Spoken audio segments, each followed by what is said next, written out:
golden ale. All right. So our first and lightest beer that we have is a golden ale.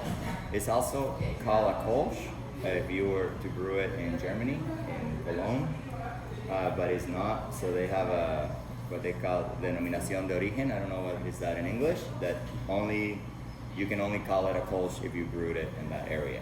Anywhere else, you can brew similar beers and you can call them summer ales or golden ale. We chose to call it golden ale. It's supposed to be a resemblance of a light ale, almost a lager. Very light hop beer, not very hoppy at all, and very refreshing. Low alcohol volume too. So it's a beer that you can pound on like a beach day. All right, so that'd be the golden ale. And then and that's all German malts and German hops on that one. So we try to stay traditional on that. And then we move on to our second lightest ale, which will be our blonde ale. The blonde ale is an American blonde ale, so we use Cascade and Centennial hops, which are from the Northwest, if I'm not mistaken.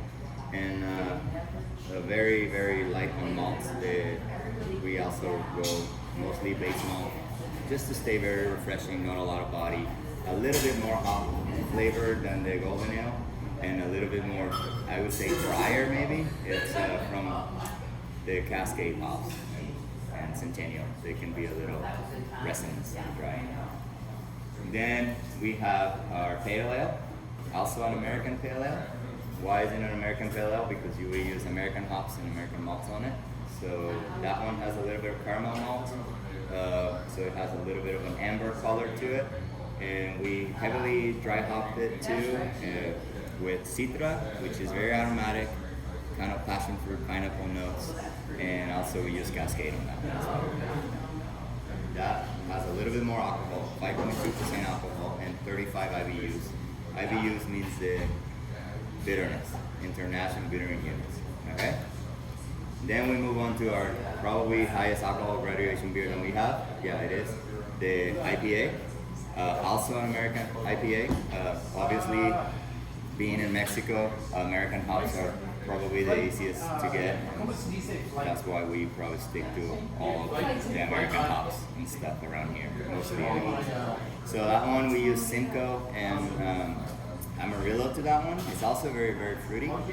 We've been experimenting by transforming the hops on it, so to kind of create a little bit more aroma to it. I don't know if you noticed it. So when we're fermenting, we add the hops a little bit early instead of traditionally after the fermentation is over, you add your dry hops and then you get this flavor.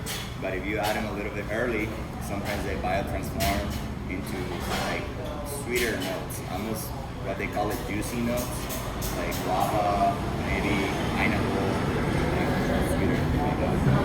And that one has an IBU, International Bittering Units, of 45. We don't really go over the top with the hops on that. And then our last beer is our darkest beer. We have a dry Irish stout. We use English hops on that one, Eastern Golden, and we also use some English malts on that, Irish Porter, if I'm not mistaken.